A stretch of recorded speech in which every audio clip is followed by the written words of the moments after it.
নির্বাচনী প্রতিশ্রুতি বাস্তবায়ন শুরু করার 2 মাসেই জনগণের আস্থা অর্জন। ব্রিফিংয়ে মাহদি আমিন। শ্রমবাজার তৈরি সহ বিনিয়োগ বৃদ্ধির চেষ্টা। গেল 24 ঘন্টায় হামে আরও 4 শিশুর মৃত্যু। পরিস্থিতি উন্নতির দিকে বলছেন চিকিৎসকরা। স্বাস্থ্যখাত ভেঙে পড়েছে দাবি জামাত আমিরের। হরমুজে আটকে পড়া জাহাজ ছাড়াতে কূটনৈতিক তৎপরতা অব্যাহত, জানালেন সড়ক পরিবহন মন্ত্রী। জ্বালানি তেলের কৃত্রিম সংকট সৃষ্টির অভিযোগ। এবং ফের হরমুজ প্রণালীতে অবরোধ ইরানের। মধ্যপ্রাচ্যের জলসীমায় আবারও প্রবেশ করেছে মার্কিন রণতরী জেরাল্ড ফোর্ড।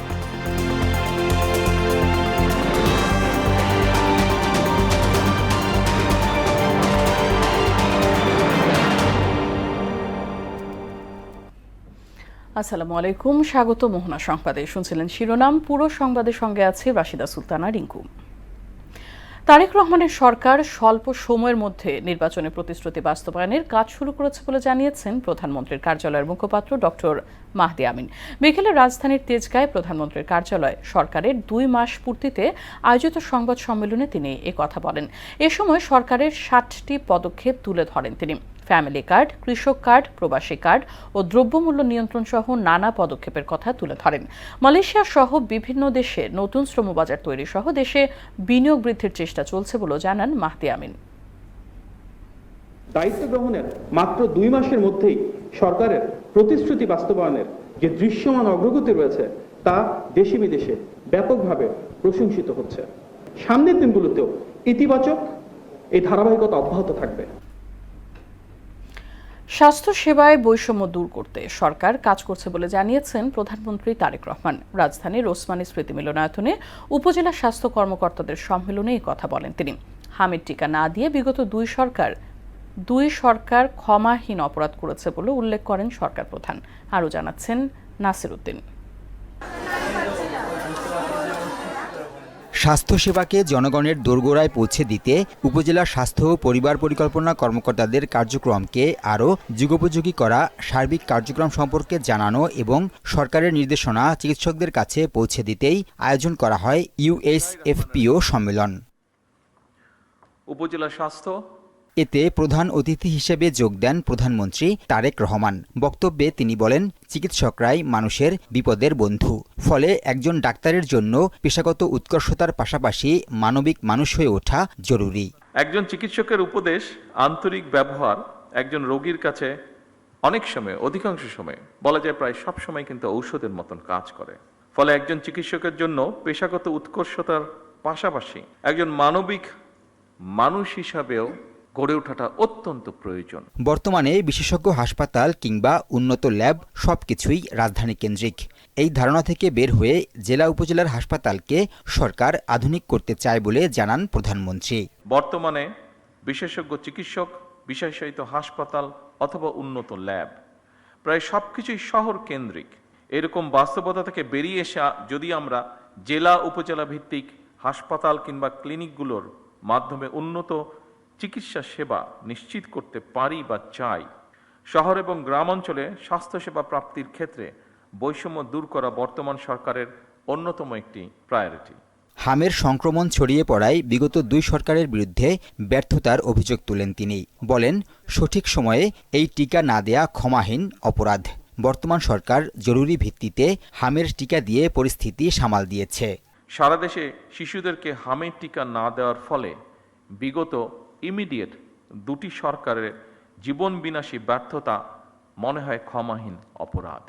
ভেজাল এবং পুষ্টি সচেতন খাদ্য নিশ্চিত করা শহরের চেয়ে জেলা উপজেলা পর্যায়ে বেশি সহজ, এমন মন্তব্য করে প্রধানমন্ত্রী বলেন, প্রতিরোধ ব্যবস্থাপনাই জনস্বাস্থ্য সুরক্ষার মৌলিক ভিত্তি। চিকিৎসা ব্যবস্থায় বর্তমান সরকারের নীতি হচ্ছে prevention is better than cure. Nasir Uddin, Mohona Sangbad, Dhaka. বিশ্ব বাংলাদেশকে অর্থনীতি ও পরাশক্তি হিসেবে ছোট করে দেখলেও গণতন্ত্র দিয়ে বাংলাদেশ বিশ্বের দৃষ্টি কেড়েছে, এমন মন্তব্য করেছেন জাতীয় সংসদের স্পিকার মেজর অবসরপ্রাপ্ত হাফিজউদ্দিন আহমেদ বীর বিক্রম। দুপুরে 3 দিনের সফরের শেষ দিনে ভোলা সার্কিট হাউসে জেলা প্রশাসনের সঙ্গে মতবিনিময় সভা শেষে সাংবাদিকদের প্রশ্নের জবাবে তিনি কথা বলেন। দেশে দলমত নির্বিশেষে সুশাসন প্রতিষ্ঠিত হবে, রাজনৈতিক মতাদর্শের কারণে যেন মানুষ হেনস্থার শিকার না হয় সেদিকটিও গুরুত্ব সহকারে দেখা হচ্ছে বলেও জানান তিনি। দলমত নির্বিশেষে সুশাসন প্রতিষ্ঠিত হবে।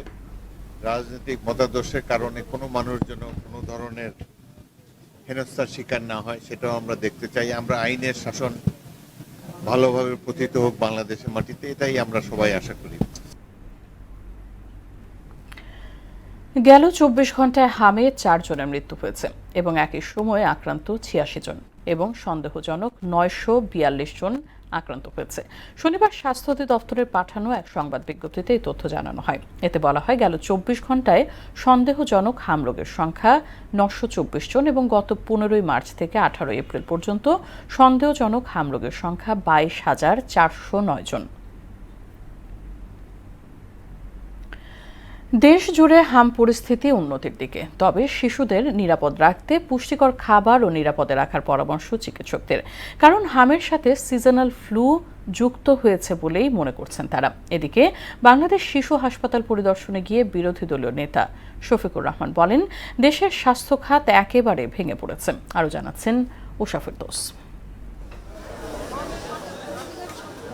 বাংলাদেশের স্বাস্থ্য বিভাগের দেয়া তথ্য অনুযায়ী সন্দেহজনক হাম রোগে গেল 1 মাসে মৃতের সংখ্যা 150 ছাড়িয়েছে এবং এ সময়ে সন্দেহজনক হাম রোগীর সংখ্যা 20,000। অবজারভেশনে রাখার পরে যখন তারা লাইফ সাপোর্টে দিছে, তার কন্ডিশন খারাপ দেখা পরে তারা লাইফ সাপোর্টে দিছে 6 তারিখে দেওয়ার পরে 7 তারিখে সকালবেলা সে মারা গেছে। হামের র্যাশ উঠছিল, মানে আপনার গোটা হচ্ছে না, র্যাশ লক্ষণ দেখা দিচ্ছিল আর কি। পরে সুস্থ গেছে ইনশাল্লাহ, কিন্তু এখন শ্বাসকষ্টের সমস্যা, জ্বর নিউমোনিয়া। এখন আসার পরেও হামটা পরিমাণে একটু বেশি ছিল, এখন কম, ভালোর দিকে। বাংলাদেশেও হাম ফিরে আসার জন্য ঠিকমতো টিকা দিতে না পারাকেই দায়ী করছেন চিকিৎসকরা, তবে বর্তমানে নিম্নমুখী বলে জানান তারা। এই মুহূর্তে ক্রিটিক্যাল কন্ডিশন কম, কিছুদিন আগে পর্যন্ত ক্রিটিক্যাল কন্ডিশন অনেক বেশি ছিল। পুরো দেশ জুড়ে এখন নিম্নমুখী এবং আমার মনে হয় যে আগামীতে আমরা হাম থেকে উদ্ধার পাব। তবে হাম হবে তারপরেও, তবে এত মারাত্মক আকারে হয়তো হবে না, এবং টিকাটা যদি আমরা সাকসেসফুলি দিতে পারি। এদিকে বাংলাদেশ শিশু হাসপাতাল পরিদর্শনে আসেন বিরোধী দলীয় নেতা শফিকুর রহমান, বলেন দেশের স্বাস্থ্য খাত একেবারেই ভেঙে পড়েছে। পুরা স্বাস্থ্য খাতটি একটা ডিজাস্টার। এই স্বাস্থ্যকে লুটপাট করে একদিকে খাওয়া হয়েছে, আবার সরকারগুলো এটাকে যথাযথ গুরুত্ব দেয়নি। জিডিপির কত % বরাদ্দ এখানে ছিল আমরা সবাই জানি, অথচ একটা দেশের 2টা খাত সবচেয়ে বেশি প্রাধান্য পাওয়ার কথা। একটি হচ্ছে শিক্ষা, দ্বিতীয়টি হচ্ছে স্বাস্থ্য। শিশুদের জন্য কাজ করার প্রত্যয় জানান জামাত আমির। ব্রঙ্কোস্কোপির জন্য ব্রঙ্কোস্কোপ নাই, অথচ ম্যাক্সিমাম শিশু আছে এই সমস্যা নেই। তারা এইটুকু আমাদের কাছে প্রত্যাশা করেন। আমাদের লিমিটটা এর নিচে ছিল, তারপরেও শিশুরা আমাদের কাছে আমানত, তারাই আগামীর ভবিষ্যৎ। এই শিশুদের প্রতি সম্মান রেখে আমরা ইনশাল্লাহ চেষ্টা করব তাদের এই পরামর্শ, অনুরোধ, দাবি যেটাই বলেন এটা আমরা পরিপালন করতে পারি কিনা। উষা ফেরদৌস, মোহনা সংবাদ, ঢাকা। জ্বালানি মজুত করে কৃত্রিম সংকট সৃষ্টির অপচেষ্টা চলছে বলে অভিযোগ করলেন সড়ক পরিবহন ও সেতুমন্ত্রী শেখ রবিউল আলম। সকালে চট্টগ্রামে এক অনুষ্ঠানে অংশ নিয়ে তিনি আরও বলেন, আমাদের চ্যালেঞ্জ রয়েছে, তবে কোনো সংকট নেই। সরকার জ্বালানি সরবরাহ স্বাভাবিক রাখতে কাজ করছে। যে কোনো সিদ্ধান্ত নেওয়ার আগে দেশের স্বার্থকে অগ্রাধিকার দেওয়া হবে। এ সময় হরমুজ প্রণালী পার হতে না পারা বাংলাদেশি জাহাজ বাংলার জয়যাত্রা নিয়ে কূটনৈতিক পর্যায়ে যোগাযোগ অব্যাহত রয়েছে বলেও জানান মন্ত্রী। কৃত্রিম একটা সংকট তৈরি করার অপচেষ্টা আছে বিধায় আমাদের কাছে প্রমাণিত হয়েছে, এবং আপনারা দেখবেন যে অনেক জ্বালানি বিভিন্ন জায়গা থেকে উদ্ধারও করা হয়েছে। আন্তর্জাতিক সংকট চলছে, চ্যালেঞ্জও চলছে, ডেফিনেটলি আমাদের সরকার সেটাকে ভালোভাবেই মোকাবেলা করছে। রাষ্ট্র হিসেবে আমরা সেটা করছি। আমাদের বন্দরে যে সমস্ত আটকা পড়েছিল যে জাহাজটি, তার নাবিক এবং তাদের 35 জন আছেন ওখানে। এক একটা অবস্ট্যাকল ক্রিয়েট হচ্ছে এবং সেটাকে কিভাবে মিনিমাইজ করে অথবা ম্যানেজ করা যায় সে ব্যাপারে আমাদের দপ্তর সারাক্ষণ কাজ করছে। ফুয়েল পাস চালু থাকলেও কমছে না ভোগান্তি। রাজধানীর পেট্রোল পাম্পগুলোতে দীর্ঘ লাইন পেরিয়ে তেল নিতে হচ্ছে চালকদের। কোথাও কোথাও আবার দেখা দিচ্ছে বাগবেতনরা। বিস্তারিত জানাচ্ছেন তরিকুল ইসলাম।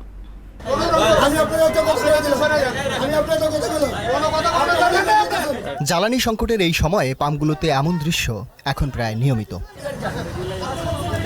ফুয়েল পাস থাকলেও মিলছে না সুবিধা, পাশদারিদের দাঁড়াতে হচ্ছে দীর্ঘ লাইনে। ঘন্টার পর ঘন্টা অপেক্ষার পর মিলছে সীমিত পরিমাণে তেল। রাত 3:30টায় সিরিয়াল দিছি, এই এখন তেল নেওয়া শেষ হইলো।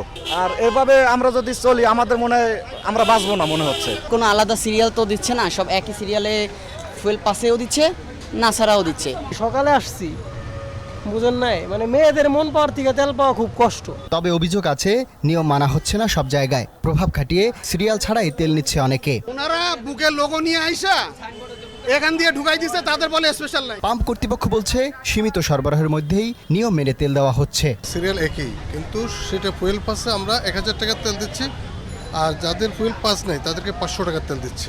জ্বালানি সংকটের দ্রুত সমাধান না হলে সাধারণ মানুষের দুর্ভোগ আরও বাড়বে বলে মনে করছেন সংশ্লিষ্টরা। তরিকুল ইসলাম, মোহনা সংবাদ, ঢাকা। নোয়াখালী সদর উপজেলার ডিবি পুলিশের অভিযানে 1400 লিটার অবৈধভাবে মজুত করা ডিজেল ও একটি গাড়িসহ 4 জনকে আটক করা হয়েছে। গ্রেফতারকৃতরা হলেন মোহাম্মদ রাশেদ, গাড়ি চালক মোহাম্মদ নাসিরউদ্দিন, মোহাম্মদ শিহাবুদ্দিন ও মোহাম্মদ মাকসুদ। তারা সবাই সদর উপজেলার বিভিন্ন এলাকার বাসিন্দা। শনিবার সকালে বিষয়টি নিশ্চিত করেন জেলা গোয়েন্দা পুলিশের ভারপ্রাপ্ত কর্মকর্তা মোহাম্মদ মহিনুদ্দিন। ত্রয়োদশ জাতীয় সংসদের সংরক্ষিত নারী আসনে বিএনপির দলীয় মনোনয়ন প্রত্যাশীদের সাক্ষাৎকার গ্রহণ চলছে। দ্বিতীয় ধাপে আজ বিকেল 3টা থেকে রাজধানীর গুলশানে বিএনপি চেয়ারপারসনের রাজনৈতিক কার্যালয়ে ঢাকা, চট্টগ্রাম ও ময়মনসিংহ বিভাগের সাক্ষাৎকার নেওয়া হচ্ছে। প্রথম দিন 5টি বিভাগের প্রায় 400 জন প্রার্থীর সাক্ষাৎকার নিচ্ছেন দলের পার্লামেন্টারিয়ান বোর্ড। রিকশা প্রবেশে বাধা দেয়ায় পল্লবীতে নিরাপত্তা কর্মী সালাউদ্দিনকে পিটিয়ে হত্যা করা হয়েছে বলে জানিয়েছে পিবিআই। এই হত্যায় জড়িত রিকশা চালক মোহাম্মদ সাগর শেখ ওরফে বাবুকে মিরপুর 11 নম্বর এলাকা থেকে গ্রেফতার করা হয়েছে। শনিবার সকালে পিবিআই ঢাকা মেট্রো উত্তর কার্যালয়ে আয়োজিত এক সংবাদ সম্মেলনে এই তথ্য জানান সংস্থাটির অতিরিক্ত ডিআইজি মোহাম্মদ এনায়েত হোসেন মান্নান। আর মোহাম্মদপুরের চাঞ্চল্যকর আসাদুল হত্যাকাণ্ডে জড়িত সন্দেহে 4 জনকে গ্রেফতার করা হয়েছে বলে জানিয়েছে ডিএমপির তেজগাঁ বিভাগের উপকমিশনার মোহাম্মদ ইবনে মিজান। এমদাদুল হক খানের প্রতিবেদন। পিবিআই ঢাকা মেট্রো উত্তর কার্যালয়ে সংবাদ সম্মেলনের আয়োজন করা হয়। এ সময় সংস্থাটির অতিরিক্ত ডিআইজি জানান, রাজধানীর উত্তর পল্লবী আবাসিক এলাকায় দায়িত্ব পালনকালে নিরাপত্তা কর্মীকে হত্যায় জড়িত থাকার অভিযোগে এক রিকশা চালককে গ্রেপ্তার করা হয়েছে। আবাসিক এলাকায় প্রবেশে বাধা দেয়ায় এ হত্যার ঘটনা ঘটেছে বলে জানান তিনি। নিরাপত্তা কর্মী যখন তাকে নিষেধ করলো যে এখানে ঢোকা যাবে না, ক্ষিপ্ত হয়ে কথা কাটাকাটিতে লিপ্ত হলো। একটা পর্যায়ে রিকশা চালক নেমে বেপরোয়াভাবে মারপিট শুরু করলো। এই ঘটনায় তিনি অজ্ঞান হয়ে রাস্তায় লুটিয়ে পড়ে। রাস্তার লোকজন তাকে নিয়ে হসপিটালে অ্যাডমিট করে। দুপুর 3টায় চিকিৎসাধীন অবস্থায় সে মৃত্যুবরণ করে। তিনি বলেন, গ্রেপ্তার রিকশা চালক সাগর উগ্র ও বদমেজাজি। কথা কাটাকাটির এক পর্যায়ে সে নিরাপত্তা কর্মী সালাউদ্দিনকে পিটিয়ে অচেতন অবস্থায় ফেলে পালিয়ে যায়। পরে সিসিটিভি ফুটেজ দেখে তাকে শনাক্ত করা হয়। ঘটনার পর থেকেই অজ্ঞাতনামা রিকশা চালক সে পলাতক ছিল। ঘটনার পরক্ষণেই আমরা আমাদের ছায়া তদন্ত শুরু করি। একটা পর্যায়ে আমরা তার সিসি ক্যামেরার ফুটেজ সম্পর্কে কিছুটা ধারণা দিতে পারে লোকজন, এবং এটা মেলানোর চেষ্টা করি বিভিন্নভাবে। এদিকে দুপুরে ডিএমপির মিডিয়া সেন্টারে আয়োজিত এক সংবাদ সম্মেলনে তেজগাঁও বিভাগের উপকমিশনার মোহাম্মদপুরে আসাদুল হত্যাকাণ্ডে জড়িত সন্দেহে 4 জনকে গ্রেপ্তারের কথা জানান।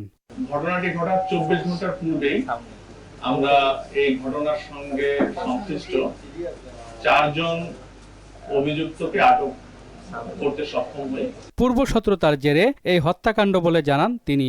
তাদের মধ্যে একটি মারামারির ঘটনা ঘটে বেশ কিছুদিন পূর্বে, যেটির প্রেক্ষিতে হামলার শিকার হয় এবং বেশ কয়েকটি ছুরিকাঘাত তাকে করা হয়। এমদাদুল হক খান, মোহনা সংবাদ, ঢাকা। এবার আন্তর্জাতিক প্রসঙ্গ। বাণিজ্যিক জাহাজের জন্য খুলে দেওয়ার কয়েক ঘন্টার মধ্যে ফের হরমুজ প্রণালীতে অবরোধ জারি করেছে ইরান। এরই মধ্যে আবারও মধ্যপ্রাচ্যের জলসীমায় প্রবেশ করেছে বিশ্বের বৃহত্তম বিমানবাহী রণতরী ইউএসএস জেরাল্ড আর ফোর্ড। বর্তমানে মধ্যপ্রাচ্যে 2টি মার্কিন বিমানবাহী রণতরী অবস্থান করছে। বিস্তারিত প্রিয়াঙ্কা নিতুর ডেস্ক রিপোর্টে। আবারও হরমুজ প্রণালীতে অবরোধ জারি করেছে ইরান। যুক্তরাষ্ট্রের নৌ অবরোধ অব্যাহত থাকায় শনিবার দুপুরে এই ঘোষণা দিয়েছে দেশটির revolutionary guard corps IRGC।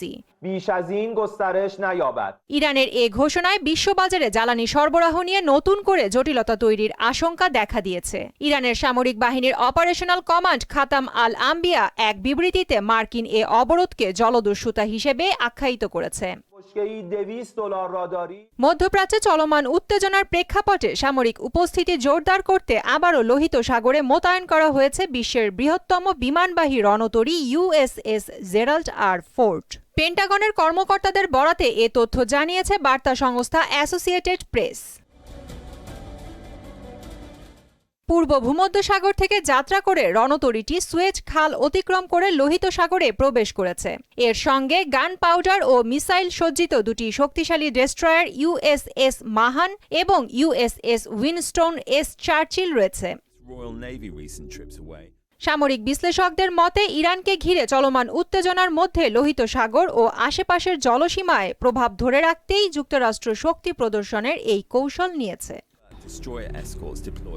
Priyanka Nitu, মোহনা সংবাদ। আন্তর্জাতিক মুদ্রা তহবিল IMF এর দেয়া ঋণের কিস্তির ছাড়ে আশাবাদী অর্থমন্ত্রী আমির খসরু মাহমুদ চৌধুরী। কিন্তু সংস্কার শর্ত পূরণে বাংলাদেশ পিছিয়ে থাকলেও আগামী 15 দিনের মধ্যে বিষয়গুলো সমাধান হবে বলে মনে করেন তিনি। শুক্রবার যুক্তরাষ্ট্রে IMF সদর দফতরে দুটি টিমের সঙ্গে বৈঠক হয় অর্থমন্ত্রীর। পরে সাংবাদিকদের তিনি বলেন, ব্যাংক খাতের সংস্কার, নতুন ব্যাংক আইন এবং রাজস্ব আদায়ের ধীরগতির কারণে ঋণের কিস্তি স্থগিত করা হয়েছে। এমন তথ্যটি আসলে সঠিক নয়। যেগুলো এখনো আনরিজলভ রয়ে গেছে এগুলো আমরা আলোচনা চলবে, এটাই সিদ্ধান্ত হয়েছে এবং সেটা আগামী 15 দিন পরে আমরা আলোচনার পর আমরা সিদ্ধান্ত নেব। তবে আমি মনে করি সার্বিকভাবে যে সবাই মোটামুটি বিএনপির নির্বাচনী যে স্ট্যান্ডের সাথে অ্যালাইন হয়েছে, এর মধ্যে সমর্থন আছে। কীভাবে এটা আমরা বাস্তবায়ন করবো, এখানে যে সমস্যাগুলো সমাধান করবো, অ্যাপ্রোচটা কী হবে, এটা নিয়ে আমাদের মধ্যে আলোচনা চলছে। উৎসব মুখর পরিবেশে চলছে real estate and housing association of Bangladesh রিহ্যাবের পরিচালনা পর্ষদের নির্বাচন। রাজধানীর ইন্টারকন্টিনেন্টাল হোটেলে সকাল 10টা থেকে বিকেল 4টা পর্যন্ত চলে এই ভোট গ্রহণ। এবারের নির্বাচনে 29টি পদের বিপরীতে প্রতিদ্বন্দ্বিতা করছেন 77 জন প্রার্থী, যা সংগঠনটির ইতিহাসের অন্যতম প্রতিদ্বন্দ্বিতাপূর্ণ নির্বাচন হিসেবে বিবেচনা করা হচ্ছে। নির্বাচনে মোট ভোটার 674 জন, এর মধ্যে ঢাকার 613 জন এবং চট্টগ্রামের 61 জন ভোটার তাদের ভোটাধিকার প্রয়োগ করবেন। দুর্বল নেতৃত্বের কারণে রিহ্যাব কিন্তু ইমেজ সংকটে আছে। আমাদের প্রথম কাজ হবে যে ইমেজ বিল্ড আপ করা, যেটার জন্য বিজিএমই বিকেএমের প্যারালাল সংগঠন হয়। আমরা আমাদের ইলেকটেড বা নির্বাচিত কমিটি, উপদেষ্টা কমিটি এবং যে সমস্ত বড় বড় ব্যবসায়ী রয়েছেন তাদেরকে নিয়ে আমরা একটি দেশ ও জাতির কল্যাণে সরকারের সঙ্গে সহায়ক শক্তি হিসাবে আমরা একটা অনন্য উচ্চতায় রিহ্যাবকে নিয়ে যাওয়ার ইচ্ছা পোষণ করছি। এবারের হজ ব্যবস্থাপনায় সন্তুষ্টি প্রকাশ করেছেন হজযাত্রীরা। ইতোমধ্যে 419 জন যাত্রী নিয়ে সৌদি পৌঁছেছে হজের প্রথম ফ্লাইট। ঢাকা হজ অফিসের পরিচালক লোকমান হোসেন জানান, প্রথম দিনের 14টি হজ ফ্লাইটে 5757 জন যাত্রী ঢাকা ত্যাগ করবেন। এবার আগে ভাগে ভিসা হওয়ায় প্রতারক এজেন্সিগুলো সুবিধা করতে পারেনি। এখনো পর্যন্ত হজযাত্রা নিয়ে কোনো অভিযোগ পাওয়া যায়নি। সকলের কাছে দোয়া এবং প্রতিটি হাজী সাহেব ইতিমধ্যে হাজী ক্যাম্পে উপস্থিত হয়েছেন, সবাই এখন সুস্থ আছেন এবং নিরাপদে আছেন। তো আমরা দেশবাসীর কাছে দোয়া চাই এবং আমাদের জন্য দোয়া করবেন। সবাই সন্তুষ্ট প্রকাশ করেছেন যে আলহামদুলিল্লাহ ৭৮,০০০-এর মধ্যে আমরা বাংলাদেশের প্রথম ফ্লাইটে যাচ্ছি। মেহেরপুরে শিশু ধর্ষণ অপরাধ ট্রাইব্যুনাল স্থাপন হলেও জনবল ও এজলাস সংকটে ব্যাহত হচ্ছে বিচার কাজ। এতে ভোগান্তিতে পড়েছেন বিচার প্রার্থীরা। এছাড়া আধুনিক প্রযুক্তি ব্যবহার ও প্রয়োজনীয় প্রশিক্ষণের অভাবে ভোগান্তিতে সাধারণ মানুষ। তাই দ্রুত জনবল নিয়োগ ও এজলাস সংকট দূর করার দাবি ভুক্তভোগীদের। প্রতিনিধি ফারুক আহমেদের প্রতিবেদন, জানাচ্ছেন ডলি বিনতে মনোয়ার। 2025 সালের 27 অক্টোবর মেহেরপুরে দ্রুত বিচার নিশ্চিত করার লক্ষ্যে শিশু ধর্ষণ অপরাধ ট্রাইব্যুনাল ও পারিবারিক আপিল আদালত স্থাপন এবং বিচার কাজের জন্য জেলা ও দায়রা জজ পদমর্যাদার একজন বিচারক নিয়োগ দেয়া হয়। কিন্তু বিচারকের খাস কামরা ও প্রয়োজনীয় সুযোগ সুবিধা না থাকায় ব্যাহত হচ্ছে বিচার কাজ। এজলাস সংকটে নারী ও শিশু নির্যাতন দমন ট্রাইব্যুনাল আদালতের কার্যক্রম শেষ হওয়ার পর একই এজলাসে শিশু ধর্ষণ অপরাধ দমন ট্রাইব্যুনালের কার্যক্রম শুরু হওয়ায় ভোগান্তিতে পড়ছেন বিচার প্রার্থীরা। শুধু তাই নয়, আধুনিক প্রযুক্তি ব্যবহারে দক্ষ জনবল ও প্রয়োজনীয় প্রশিক্ষণের অভাবও বিচার প্রার্থীদের ভোগান্তি বাড়াচ্ছে। শিশু ধর্ষণ ট্রাইব্যুনাল প্রতিষ্ঠিত হয়েছে এবং তার বিচারকও নিয়োগ দেওয়া হয়েছে, কোনো জনবল নিয়োগ দেওয়া হয়নি। লোকজন না থাকার কারণে আমরা নকল পাইতে হয়রানির শিকার হচ্ছি। এখানে লোক সংখ্যা দিলে আমরা নকলটা পাইলে তাড়াতাড়ি আমরা সেই বিচারটা পাবো। প্রয়োজনীয় জনবল নিয়োগের পাশাপাশি দক্ষতার উন্নয়ন, অবকাঠামোগত সহায়তা ও বিচার কাজে উন্নত প্রযুক্তি ব্যবহার নিশ্চিত করা গেলে এর সমস্যার সমাধান সম্ভব বলে মনে করেন বার সভাপতি মারুফ আহমেদ বিজন। বিচারকের জন্য খাস কামরা, তার সেরেস্তা, তার পেশকার, তার আলাদা স্টেনোগ্রাফার, এই সমস্ত পদের লোক নিয়োগ না করে কেবলমাত্র বিচারক নিয়োগ করেই কিন্তু আসলে মানুষকে সঠিকভাবে বিচার দেওয়া সম্ভব না। চিফ জুডিশিয়ালের আলাদা ভবন না থাকায় জজ আদালত ভবনের মধ্যে একাধিক আদালতের কার্যক্রম চলায় বিচার কাজ ব্যাহত হচ্ছে বলে জানান পাবলিক প্রসিকিউটর মুস্তাফিজুর রহমান তুহিন। এই আদালতের জন্য সরকার 9 জন স্টাফ নিয়োগ দিয়েছে। বিচারকের জন্য এজলাস খাস কামরা সিলেকশন হয়েছে এবং বিচারকের অন্যান্য সুযোগ সুবিধাদি অলরেডি বরাদ্দ হয়েছে, যেগুলো বাস্তবায়নের প্রক্রিয়াধীন। দ্রুত জনবল নিয়োগ ও এজলাস সংকট দূর হবে এমনটাই আশা ভুক্তভোগীদের। ডলি বিনতে মনোয়ারা, মোহনা সংবাদ। বাংলাদেশে একটি নতুন মাইলফলক স্পর্শ করল অ্যাপ্লায়েন্সেস ব্র্যান্ড হায়ার। গুলশান 1 নম্বরে হায়ারের প্রথম ফ্ল্যাগশিপ স্টোর উদ্বোধন করা হয়, যেখানে প্রদর্শিত হয়েছে গ্রুপের সবশেষ global visual identity system. Flagship স্টোরটিকে বাংলাদেশে হায়ার ব্র্যান্ডের আপগ্রেড ও বাজার সম্প্রসারণের গুরুত্বপূর্ণ অগ্রগতি হিসেবেও দেখা হচ্ছে। গ্র্যান্ড ওপেনিং উপলক্ষে fabric finish air conditioner, triple tub washer dryer compo এবং 100 ইঞ্চির QD mini lead 4K television নামের 3টি প্রিমিয়াম পণ্য উন্মোচন করে হায়ার।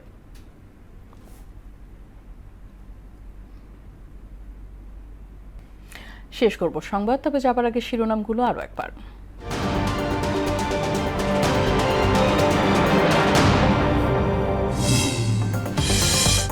নির্বাচনী প্রতিশ্রুতি বাস্তবায়ন শুরু করার 2 মাসেই জনগণের আস্থা অর্জন, ব্রিফিংয়ে মাহদি আমিন। শ্রমবাজার তৈরি সহ বিনিয়োগ বৃদ্ধির চেষ্টা। গেল 24 ঘন্টায় হামে আরও 4 শিশুর মৃত্যু, পরিস্থিতি উন্নতির দিকে বলছেন চিকিৎসকরা। স্বাস্থ্যখাত ভেঙে পড়েছে, দাবি জামাত আমিরের। হরমুজে আটকে পড়া জাহাজ ছাড়াতে কূটনৈতিক তৎপরতা অব্যাহত, জানালেন সড়ক পরিবহন মন্ত্রী। জ্বালানি তেলের কৃত্রিম সংকট সৃষ্টির অভিযোগ। এবং ফের হরমুজ প্রণালীতে অবরোধ ইরানের। মধ্যপ্রাচ্যের জলসীমায় আবারও প্রবেশ করেছে মার্কিন রণতরী জেরাল্ড ফোর্ড।